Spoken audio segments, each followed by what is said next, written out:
September 26, 2022, regular meeting of the City of Coolidge City Council to order. And please stand for the Pledge of Allegiance.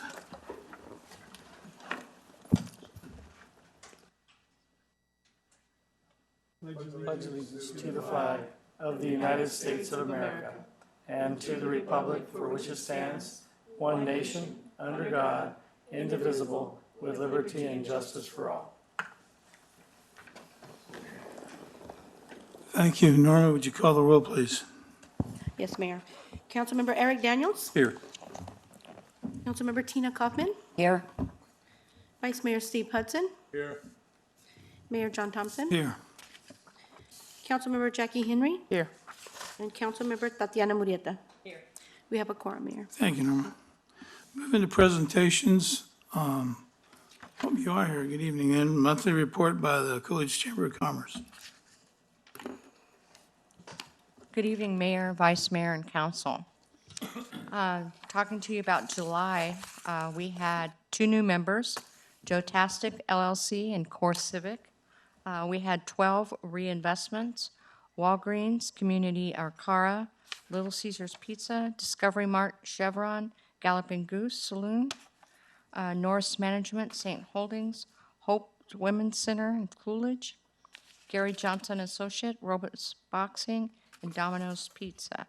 Visitors, we had 280 visitors, 51 in-state and 11 out-of-state. Year-to-date, we've made 5,700 referrals.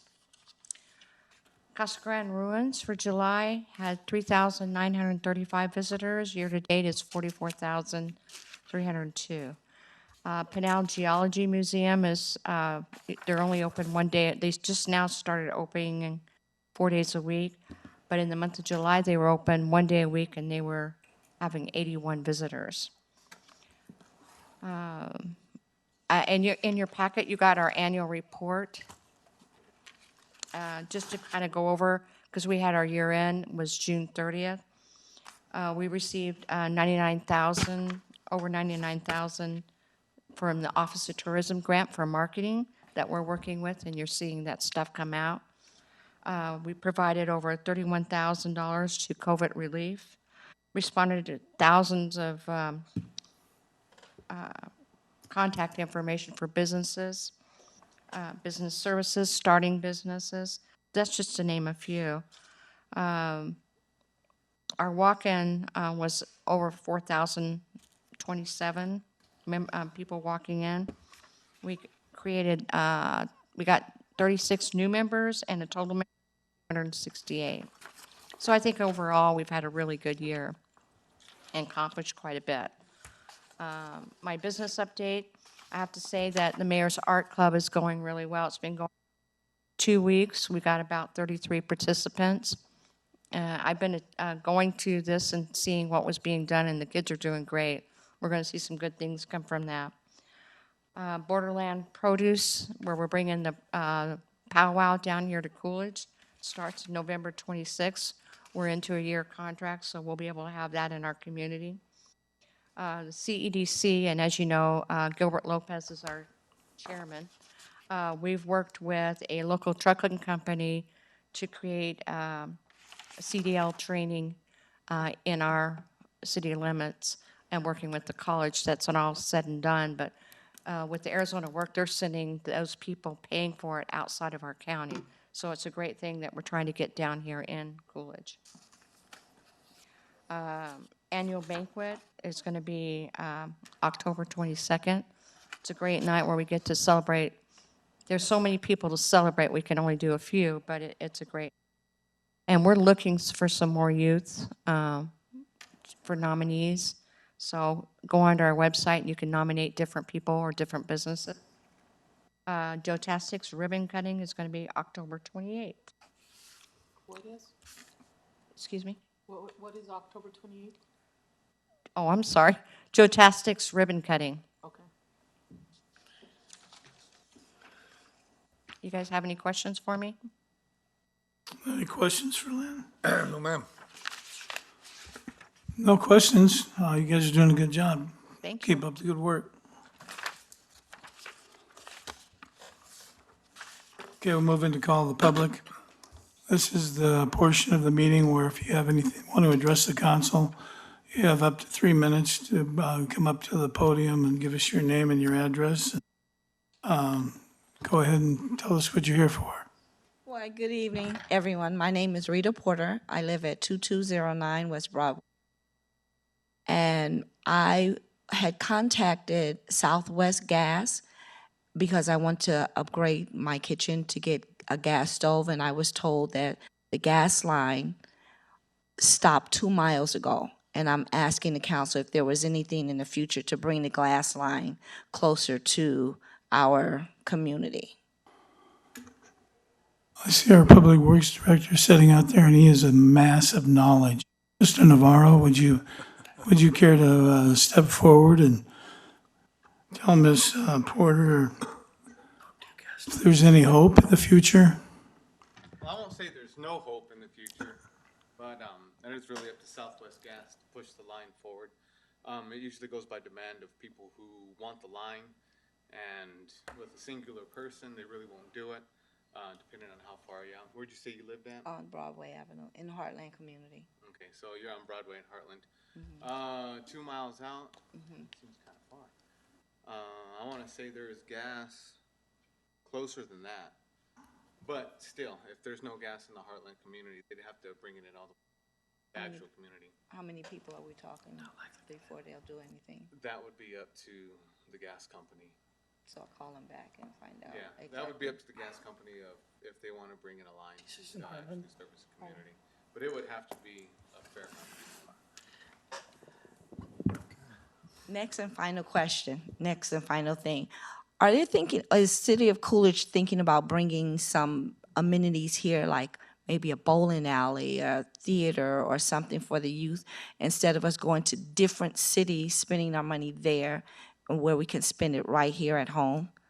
That would be something for the children. We only have one pool, and it's only open during the summertime, and then afterwards, it's still hot.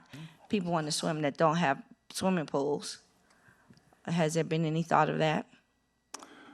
Well, Rita, I don't see him, but there he is. There's our recreation director right there. And he'd be more than happy to address that. Well, Mr. Mayor? Yeah. This isn't on the agenda, so I think Mr. LaPaglia could meet with, Okay.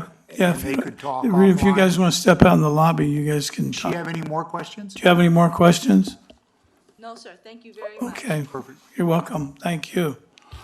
Is there anybody else? Okay, then we'll move out of call of public and move into business items for consent. Are there any items any member of the council wants pulled off of? Mayor? Item 5. Okay. And Mayor, item number 4 as well. They would like that one pulled. Who does? The BFW, I think they're here to talk about the Veterans Day Parade, Just time change is all. They just need to talk about a time change for the the parade. time change. So you need to pull that one off to discuss the new time. Okay. All right. And I'm going to pull item 14 off. All right, we ready? You say 14? 14. 14, yeah. All right, item 6. Consider approval of a liquor license application number 06633 submitted by Ms. Jeanette D. Karkomoski, owner of the Better Days Inc. LLC, to transfer liquor license number 06110061 from the current location at 145 West Central Avenue, known as Shorty's Bar, to 221 South Main Street, Coolidge, Arizona, known as El Grotto. Item 7, consider approval of accepting a Governor's Office of Highway Safety Selective Traffic Enforcement Program, a STEP grant, contract number 2023 PTS 017, in the amount of $9,800, awarded to the Coolidge Police Department to be used to pay overtime and ERE expenses for speed enforcement details, authorizing the city manager and police chief to execute the GOHS contract. Item 8, consider approval of accepting a Governor's Office Highway Safety 2023 DUI Enforcement Grant, contract number 2023AL013, in the amount of $14,691, awarded to the Coolidge Police Department for DUI enforcement detail overtime and ERE phlebotomy and miscellaneous supplies to enhance DUI impaired driving enforcement, authorizing the city manager and police chief to execute the GOA contract. Item 9, consider approval of entering into an intergovernmental agreement number 2022-01 regarding reimbursement of salary, overtime, and employee-related expenses incurred due to Coolidge Police Department's participation in the Pinal County Narcotics Task Force ACJC grant number DC 23010. Item 10, consider approval of entering into amendment number 3 to lease agreement between the City of Coolidge and Boeing Company for the purpose of extending the lease for 7 months beginning on September 1st, 2022 through March 31st, 2023 on a month-to-month basis. Item 11, consider approval of entering into an intergovernmental agreement, an IGA, between Pinal County and the City of Coolidge to allow city staff to participate in the Pinal County Annual Safety Rodeo, authorizing the mayor to execute the necessary documents. Item 12, consider approval and acceptance of the proposal number P000010134, Revision 1, submitted by Westland Engineering and Environmental Services, Westland, for an amount not to exceed $70,071 for the purpose of providing engineering services to prepare and submit an application on behalf of the City of Coolidge on the Central Arizona Association of Governments CAG 208 Plan Amendment, utilizing the current cooperative purchase agreement with Westland Resources. Item 13, consider approval of claims for the month of August 2022. Okay, that's it for these. Okay, I need a motion, to act on these. Mayor, if there's no further discussion, I make a motion, we approve consent agenda items 11, 12, and 13 as read. Is there a second? I'll second. Got a motion and a second, all in favor? Aye. Opposed? All right, that carries. Now we'll move back to item 4. Consider approval of the road closures for Veterans Day Parade to be held on November 5th, 2022, and the road closures for Martin Luther King Jr. March to be held on January 16th, 2023. All right, good evening, Mayor and Council. I did not dress down on purpose. I just want to support the Coolidge Days t-shirt, which you guys will have in your box tomorrow at City Hall. So it was more of a promotional thing. We were approached, or the mayor was, or Rick Miller was approached by the DAV last Friday afternoon, and then I talked to him this morning, and they requested not only to change the date of their parade because of a conflict with other veterans organizations that were running activities that weekend, but also to change the route just slightly. It's more of the Cotton Days route. It was a little bit different. So that's what this is. So rather than start on First and Central, they'll start over on Roosevelt and basically run the same route and finish where that X is. I apologize for the map. We just got it this afternoon. Next year, I promise we'll have a more official map. Right there where the X is. Part of that is they want to stage and be close to where their building is. So this is what they brought to us. This is what they would like to do. I don't have an issue with it. I briefly exchanged messages with our Public Works Director, telling him it was going to be different than what I had originally submitted. and then that the date would also be November 12th rather than November 5th. So they would run their parade and then do their activities in the park. No problem with the park. We blocked it off for them. So that's why it was pulled. Everything for the Martin Luther King Day Junior March would remain the same. They were just requesting a slight change, and Commander Helix of the DAV was unable to be here this evening, but I told him to do my best to take care of it for him. Okay. Anybody have any problems with that one? No. All right, then. Let's just take care of it right now. I need a motion to act on number 4. Mayor, if there's no further discussion, I make a motion to approve agenda item 4 is read. With the changes on, That's correct. okay. The date and the And, amount. start and finish, I guess. Okay, there's a motion and a second. Both of you are okay with changes? November 12th on the route, yeah. Okay, all right. All in favor? All right. Opposed? Okay, move to 5. Consider approval of the amended job description for the librarian position. Okay, I don't know who's taken that one, but It's kind of My me and question- Norma, but I guess depends on the question. well, I looked at the two different ones. And I don't know if my eyes just can't see what the change is. So it's under, I believe if we look down under education and requirements, we added any combination of education and experience to go along with that. It's no secret that we've run through people in this position over the last few years. We're just trying to open it up to a bigger applicant pool and get someone that wants to be here and stay here for a while. Mr. Mayor, Councilmember Henry, you're not, your iPads won't pick this up, and he's exactly right. It's on page 19. It's right after the first bullet point on education. We added, or an equivalent combination of relevant education, training, and experience. But it's in a red line, that's why you can't see it. Okay, well, it's blue on the Right. second one and. That's it.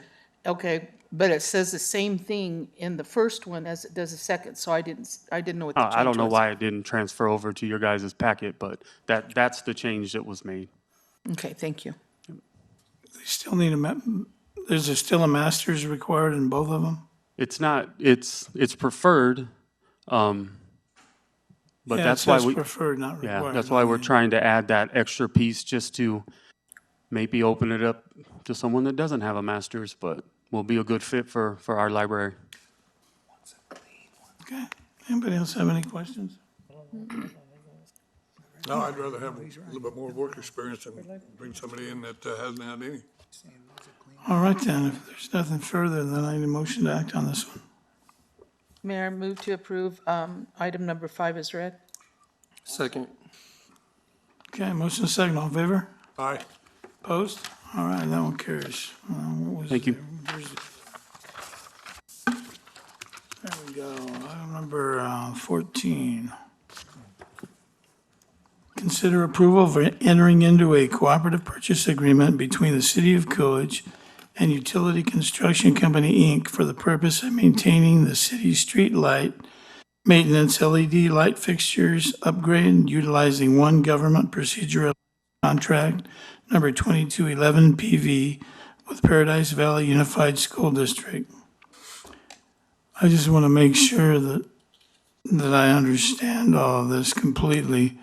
I don't remember if you were, I think you were on the council then, but I know some of these guys were here. One of the reasons that we went away from APS is because we were going to save money getting rid of the maintenance contract that we had for them to do the lights. Now, aren't we entering into another maintenance contract for the same thing that we had, only the difference is with a different company, or? A little different, Mayor, if I can maybe answer that. Ben, we had a maintenance contract with APS. They charged us a set rate every month, whether they had to maintain a streetlight or not. Okay. For every streetlight in town. I can't remember the exact dollar amount, but it was like yeah. And so, I think it was $27,000 a year. That's what it was, I think that's what the contract was. It was a big number because we had Yeah. over 1,000 streetlights. That was one of the big selling points when you Correct. came to the council. And we're going right back into it, but I see why we're, A little different because they're not charging us for every streetlight. They're only going to charge us when if a light goes out, and hopefully these last longer than the old lights. I hope. Supposed to anyway, at least that's how it was sold to us when we bought these LED lights. They last much longer than the old high-pressure sodium lights. And so when a light goes out, they'll go in and we call them and go fix that light. And they'll go in and they'll look and see if it's the light fixture. Sometimes it might be the fixture itself, and a lot of those are under warranty. Sometimes it might be a photo cell on top of the light fixture that makes it come. And sometimes it's actually an APS issue, where maybe there's a power problem at the base of the pole. But they'll only go out as we tell them to go out and fix these lights. So it's really going to be quite a cost saving. They don't come out and do it for free. It does cost some money for them to come out here and bring their truck and put a person up there to check it out. So it'll be significantly less, though, than what we've traditionally seen with the APS contract. That's why a lot of cities are moving away from that contract.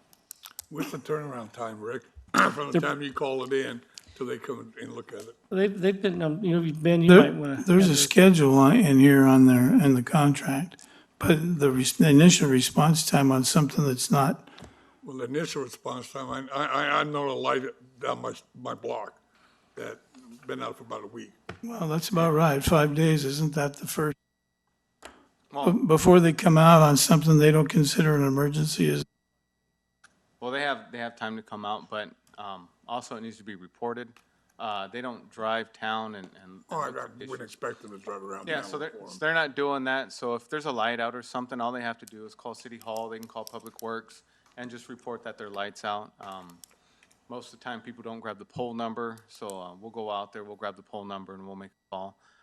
Usually, these guys will respond next day, as long as it's not an emergency. If it is an emergency, we had a contractor hit a pole over in Cross Creek, and the pole is actually leaned into the road. They're willing to respond same day. You just have to pay emergency rates, but they will come out the same day, and that's all part of this contract too, to discuss the emergency rates if somebody comes out. Mr. Mayor, and then obviously this effort saved us a lot in the energy costs. Overall, it was a good plan, I think. They partner with the company that makes the lights, so there's some proprietary issues, it's probably better to have them replace. Correct. I just saw that was something but it is different in a way, but it's still a maintenance contract. But how many of those, didn't we just go through one in Heartland? What was it? How many was it over there? Well, 10? there was 9 in Heartland, and that was part of a deal with the developer to replace that. There were 22 in Cross Creek that were out, and after having this company come out and inspect them, one was an issue that this company could repair, and 21 of them were actually an APS issue where they weren't getting power to the poles. And APS told us it was our problem initially, didn't they? There was some back and forth, but after utility construction went out and confirmed with pictures and meter readings and everything, then APS went back out there and they were able to solve the issue. Okay. Well, that's all I wanted to make sure. That's what I thought, what I read was what I thought was happening, and it is. So how much is it a month? Is this like $1,200? What is this? Or it We isn't? don't have to pay a monthly charge, so it's only on an on-call basis. So if there's an issue, we'll call them, and then that's when we pay a rate. Okay. Anybody else have any questions? All right, then I need a motion to act. Mayor, if there's no further discussion, I make a motion, we approve agenda item 14 is read. Second. Okay, motion is second. All in favor? Opposed? All right, thank you. Moving to business, regular items, item 15. Consider approval of the memorandum and agreement of cooperation to include addendum between Arizona Water Company, the City of Casa Grande, the City of Coolidge, the Lincoln Institute of Land Policy, and the University of Arizona Water Resources Research Center to allow Coolidge's participation in a water resources study to clearly outline and provide resources on assured water supply availability. Mr. Mayor, this was a topic of our study session earlier this evening. The item before you is to have you consider whether you want to participate in this this contract with, between Arizona Water Company, the Lincoln Institute of Land Policy, the University of Arizona Water Resource Research Center, actually Pinal County and the city of Casa Grande. As part of this effort would be to map out the areas where we have certificates of assured water supply, the subdivisions that have those. The effort would kind of show how, over time, with all the building permits that are being processed with these different agencies, or city governments and county governments, will kind of show how this this region, this Pinal Active Management Area, is beginning to eventually run out of those certificates.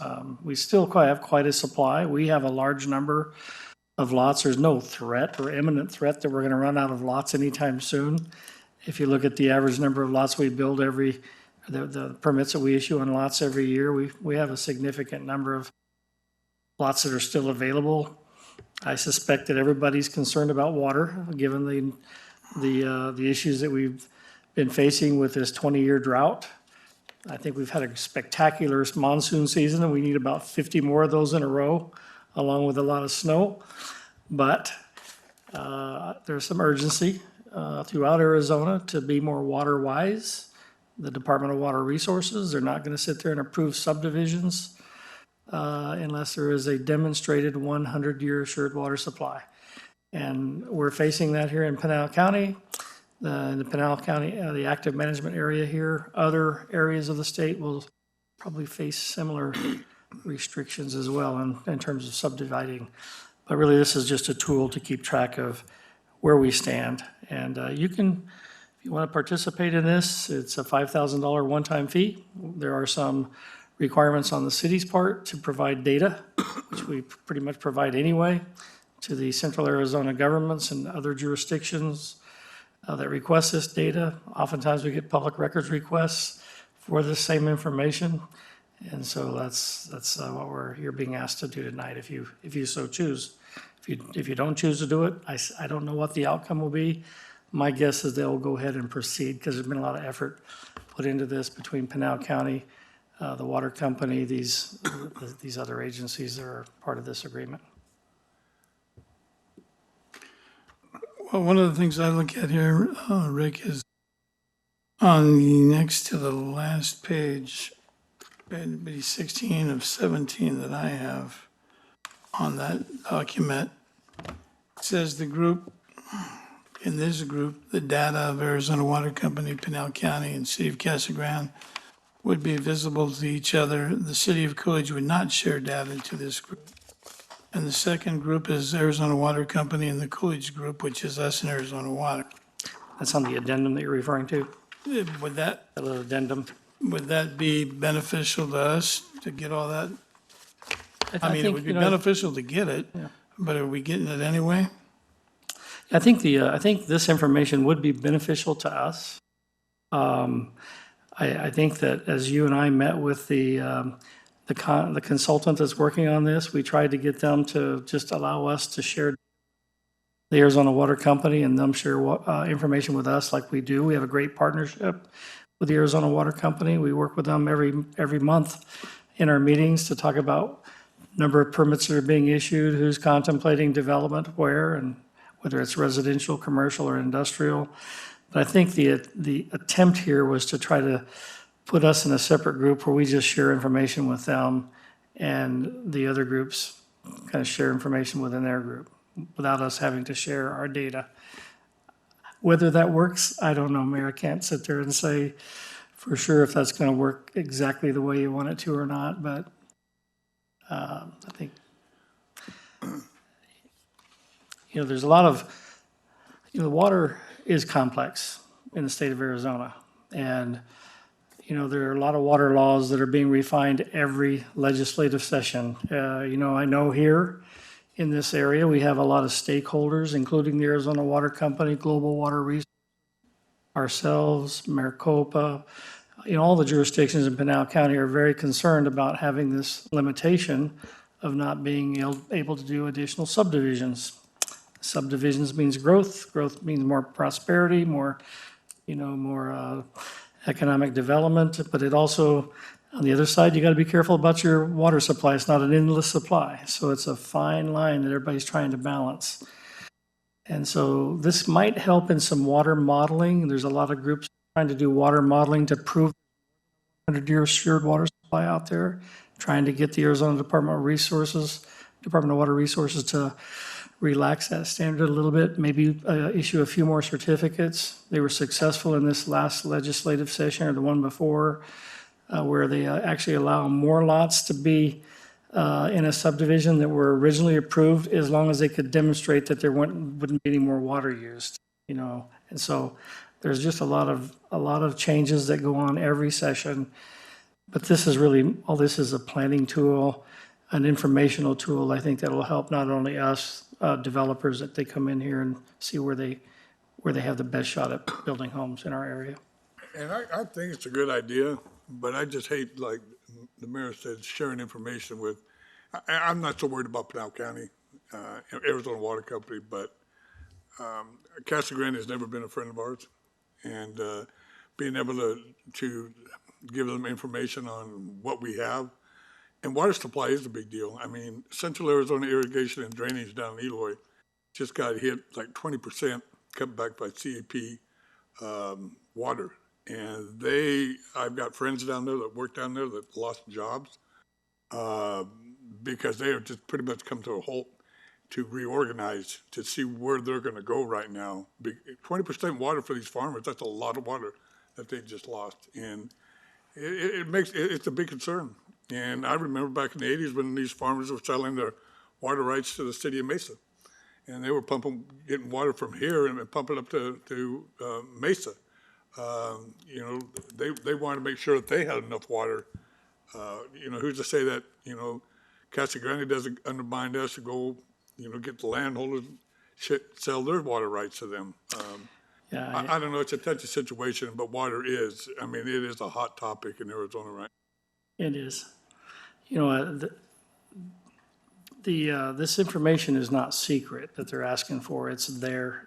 We can go to the water company right now and say, how many lots in Casa Grande have a certificate of assured water supply? And they have that data. What they don't have is how many subdivisions, they used to approve planned area developments. They gave a certificate of assured water supply to some of these planned area developments that were approved by the mayor and council that don't have subdivisions yet. You may find a subdivider that will come in a year from now, 2 years, maybe 5 years from now, and they'll want to do a subdivision in one of those planned area developments. When they do that subdivision, they want that data to show, okay, in this PAD, this subdivision has been approved. It has a certificate of assured water supply. Here's how many lots are now there for home builders. And so it's just a way to keep track of what's left in the water bank in terms of the certificates. Rick, you said there's a one-time fee of $5,000, and this agreement, what's the term of that? Is it continually updated?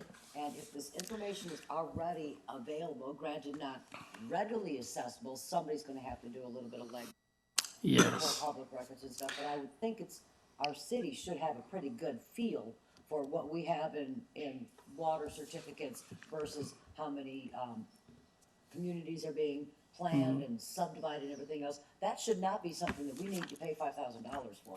We should have that information. Councilmember Kaufman, you raise a really good point. This effort is a new effort. It's being studied. They're looking at this, and these questions have come up. Who's going to take charge of this? The information is only good as the data that you put in. This study ends at the end of the year. Who's going to maintain that data? Who's going to keep it up? We're not. We're going to provide information, but we're not going to keep the data. We're not going to be responsible. We're not going to hire staff to do anything more than what we're doing right now. issuing permits and reporting to Central Arizona governments how many new homes have been built, or, providing a copy of the plat that's approved and recorded at Pinal County. That's pretty much our responsibility. So basically, my question is, what is the return on the investment? We're gonna throw $5,000 out in the air and say, okay, give me something back for it. What are we getting back for that? Data, I think, is the hope. I can't sit here to tell you today that's been one of my biggest questions, and several of the questions that have come out through this process is that very thing. How effective is this gonna be if we don't keep somebody on board? And it's probably gonna be either Pinal County or the Arizona Water Company, one of those two. It will not likely be Casa Grande or Coolidge. The entities that have most of the information that we provide is Pinal County. They're probably the biggest source of information. We get a lot of our information, our GIS system, a lot of the attributes of our GIS system comes from Pinal County. So they're in all likelihood gonna be, but I don't know that that's totally been figured out yet. So basically what this is paying somebody to give us information we already have, we just don't have it in a neat little. We don't have it in a nice package, and really that's what their effort is to package it, to create a geographic information system that can be maintained. I don't think they want to give us something that we can't maintain. It'd be a waste of money. I think they want to give us something that someone can input information into that will. At what cost? Well, it's only $5,000. That's all that they've asked for. For the initial publication of data. They're not gonna keep updating this and maintaining it free of charge. If this was something I was undertaking, I wouldn't give you new, upgraded, additional information and say, oh, here you go, you paid me 2 years ago. Yeah, I'm gonna just replicate everything again and give it to you for nothing. I don't think there's anything in the agreement that obligates us to anything more than this initial 5,000. Go ahead, Jackie. So Rick, you said that we already work with the water company, right? Yes, we do. We work with them regularly. Okay, yes. so why would we spend $5,000 when we're already working with the water company? Well, everybody's working with the water company. They're just trying to get this big picture. We got pieces of pictures, a piece of the picture. Everybody's got their own little piece of information. They're trying to consolidate it into one big picture, one big database. And who wants this consolidated data? I think Arizona Water Company is one. The developers, they want it. Developers that come into an area, they want to know. Are they paying this $5,000? Are they putting $5,000 towards it? No, I don't think so. I don't know that they've been approached. And look, I'm not advocating for this. I'm not advocating. If you want to participate, you vote yes. If you don't, you vote no. It's that simple. Well, we just have questions, so. Yeah, I understand, but I'm not taking a position one way or the other on this. It's just, I'm just sharing the information that I've through this process. I think it has some merit. I think there's a lot of questions about long-term maintenance. Agreed. Is there a timeline for this? I think this thing ends at the end of the year. They actually, Casa Grande has already approved it, this agreement, and are going to participate. The county's approved it.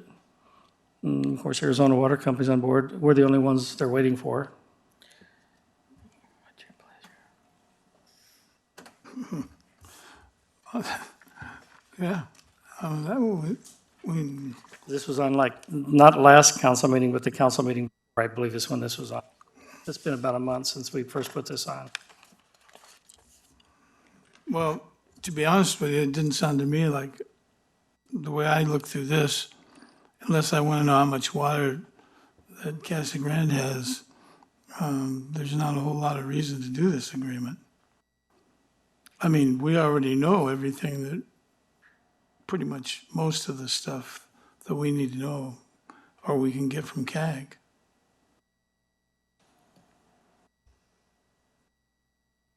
But I guess we need a motion to, does anybody else, Eric, you have anything? Tatiana? No. All right. Then, any motion to act, or if there's no motion, I guess it just dies on the floor. Is that correct? Mr. Fitzgibbons, you're our legal expert. You know, Mr. Mayor, I've been sitting here for a long time. I don't think I ever remember a no motion. But we've been around where there's been a motion and no seconds, and the item dies. So I would think if there's no motion presented, then the item would die. You can vote to deny it. Okay, then make a motion. Is that what you want? It doesn't matter. What do you think's more legal? Pardon me? What's more legal? We don't want to go to jail. Oh, you didn't say that before, Mr. Mayor. No, I know. I know. We have to clarify a few things for you because Grizz was getting up.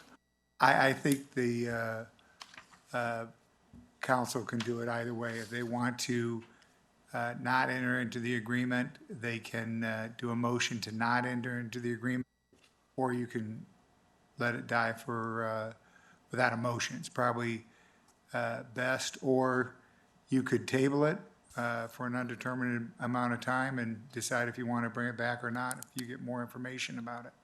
So however council wants to proceed. But if I'd they make a want- motion to table it until next council meeting. You don't have to do it for next council meeting. It's You can indefinite. do it, you can just table it for tonight, and we can decide if there's, I just want to get a little bit more information myself. okay. I mean, that's just me. There's five you- other people, six other people sitting here. All right, there's a motion to table. There's a second? Second. Okay. Well, all in favor? Aye. No. Opposed? No. Okay. Sounds like there was more to table it than there was to. Was it 5-2? Eric was in no. All right, let's just have a, call Norma. 4-2. Go ahead and just, yep. All right, Councilmember Daniels? No. Councilmember Kaufman? No. Vice Mayor Hudson? Yes. Councilmember Henry? Yes. Councilmember Murrieta? And Mayor Thompson? Yes. Okay. Thank you. Okay. All right. Report from Mayor Council. Councilmember Daniels. I don't have anything. Just looking forward to Coolidge Days, all the carnival food. Okay. Nothing to report. I don't have anything to report. I attended the ribbon cutting for, I think it's called Alluvion. Is that how you pronounce it? September 15th.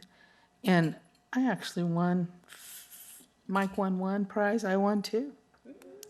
Won the main big one. Hey, I don't ever win. You left too early. Anyway, also, I'm looking forward to Coolidge Days and thankful that it's in conjunction with homecoming. I think that's pretty cool. So looking forward to it all. Thank you. Vice Mayor? Yeah, I attended the same ribbon cutting, and it's the internet provider that is the airport, and it's a great partnership.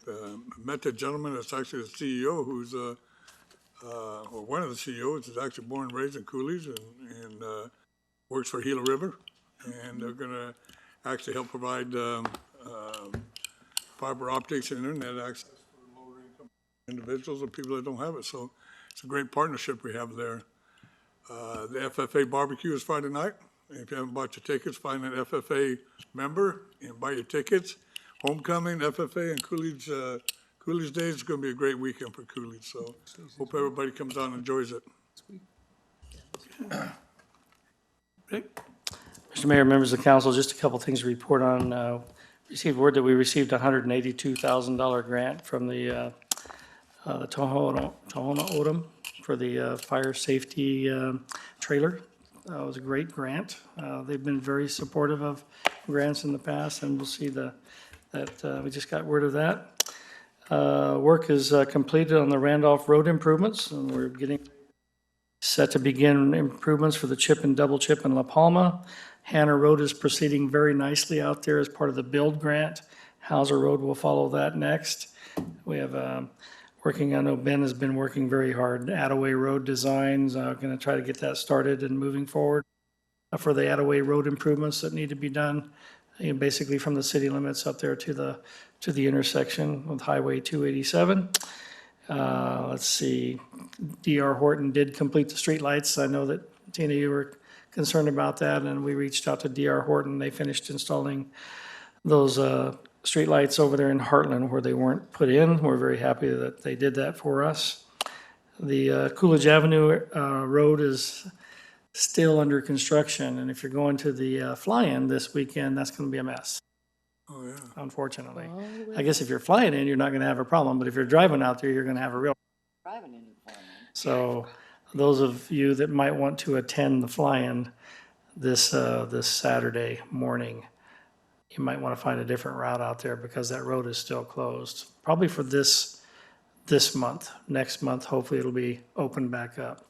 There's a big project where they're actually putting in the bridges on Coolidge Avenue and Valley Farms Road. So that'll complete that big drainage project. Our solar is up and running at the wastewater treatment plant, saving energy. APS set the meters, and so we are hopefully generating some power to offset our energy costs. That was a big part of our effort, That system will pay for itself in not too many years. And fencing's been completed around the landfill. We're working on evaluating a couple bids that we received for putting in the monitoring well. I don't know, Ben's kind of looking at those numbers now to see which one we're going to. Randolph, Vale, and Kleck roads will be under construction. I think SRP is kind of working. They've committed to do those roadway improvements. I believe the Pinal County is going to oversee that project, if I'm correct, right, Ben? I think. State Land Department sent the letter to San Carlos Irrigation Project, the easement for the electrical. And so we should be seeing some electrical improvements going out there as soon as San Carlos is ready to get started on that.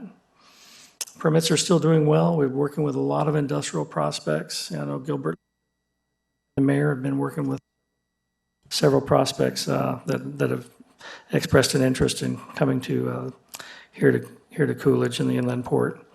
We also received a word that SRP is going to provide $10,000 to purchase towards the purchase of 2 air conditioners above the Pinal Gym and Mineral Museum. We're going to put in another $5,000 request to APS through their corporate giving program to see if we can't get all the costs of those air conditioning replacements done. A very generous donation by SRP. We appreciate their partnership. And that's it, Mayor. A lot of excitement, a lot of activity. Yeah, I didn't make the ribbon cutting because Gilbert Lopez and I were meeting with one of those prospects that night.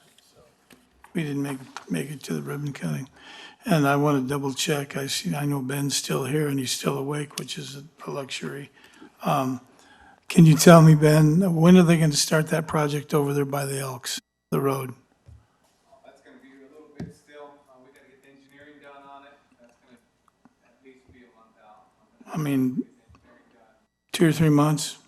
So if we're lucky, we can get that started turn of the year. Okay.